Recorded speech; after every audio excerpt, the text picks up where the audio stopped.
Branding is not easy. It's not just about giving a name or an attractive logo or slogan. It is one of the most challenging tasks a manager faces. Some of the challenges include: first, knowledgeable customers; second, brand proliferation; third, media transformation; fourth, decreasing brand loyalty in many categories; fifth, increased competition; sixth, increased cost; and finally, greater accountability for managers. Let's look at each one of them briefly, starting with knowledgeable customers. In this day and age, consumers can consult a vast number of sources of information, example Google. This has become one of the prime challenges of the marketing environment.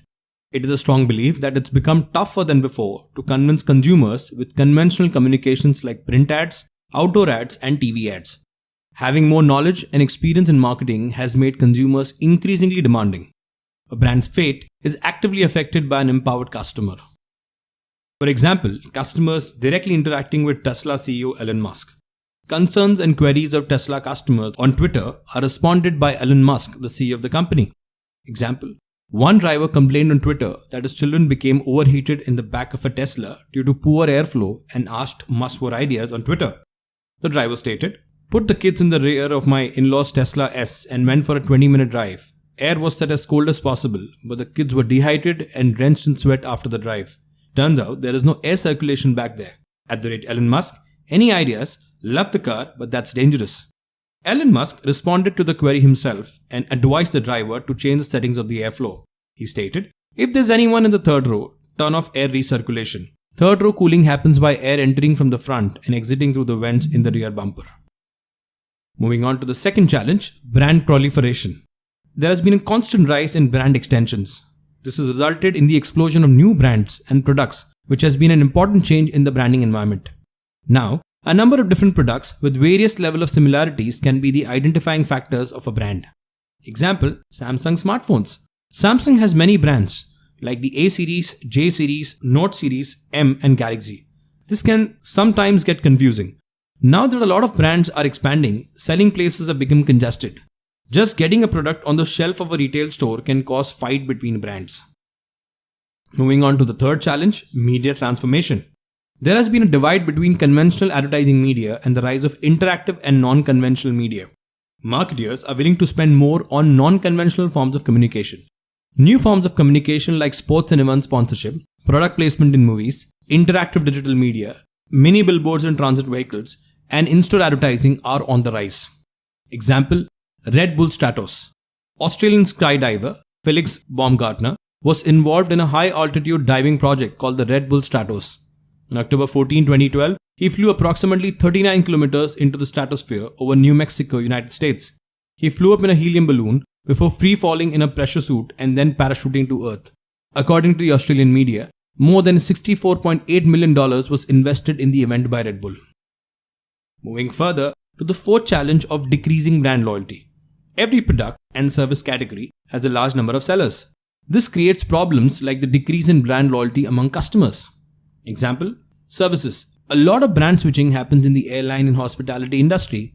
And when it comes to products, declining brand loyalty is a beginning of e-commerce players in every product category. Next, the challenge of increased competition. The market has become increasingly competitive. This has forced marketers to use a lot of discounts or financial incentives. The increase in demand has been made possible because of both the demand and supply side factors. Moving further, a number of factors have led to competition on the supply side. First, globalization. Globalization has initiated new markets and new potential sources of income and profits. At the same time, the number of competitors has increased in the same existing markets. This threatens the established current revenue sources. Example, Gillette facing competition from smaller brands. Almost 14 years ago, P&G acquired Gillette for $57 billion. As the grooming habits changed, buying a high-margin, market-dominating brand proved to be a good deal. The Dollar Shave Club, a direct-to-consumer startup with the most appeal for millennials, was the biggest threat to them. The competitive companies shipped to customers razors for the whole month at just $1. This price was a major discount when compared to Gillette. According to the Wall Street Journal, in 2010, Gillette dominated 70% of the market share in the United States. They cited a data tracking firm Euromonitor while making these observations, which also said that in 2016, Gillette fell down to 54% in market share. Moving to the other aspects of increased competition, low-priced competitors. Private labels and low-priced clones have entered the market. Imitation of product leaders of the market has increased worldwide. Let's look at private labels. Like many other large retail and grocery chain stores, Walmart gives the customers the option of private brands.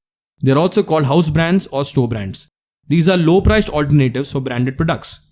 Almost 84% of Walmart customers purchase private label products.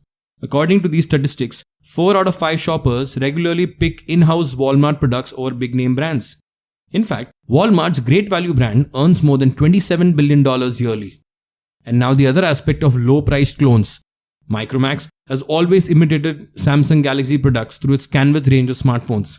Xiaomi, on the other hand, also made clones of Apple products and gave the company some competition. Moving on to the next challenge of increased cost. With an increase in competition, the cost of launching a new product or supporting a pre-existing one has gone up drastically. This has made it harder to match the investment and support levels that brands were receiving in their previous years. For example, Super Bowl ad rates.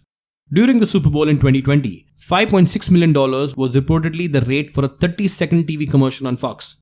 In 2019, during the championship match between Los Angeles Rams and New England Patriots, CBS charged $5.25 million for a 30-second slot. It could amount to roughly $175,000 per second roughly. In 2018, the price was $5.2 million. This was $1 million more than the cost to air a commercial during the 2014 Super Bowl. In 2008, the average ballpark figure for a 30-second ad was $2.69 million. In only 2 years, the price of a Super Bowl ad almost doubled. And finally, the greater accountability for managers. Marketeers may find themselves accountable for meeting large-scale short-term profit targets. This was because of the financial market pressure and senior management pressures. This may result in a dilemma of having to make decisions with short-term benefits but long-term cost, such as cutting advertising expenditures.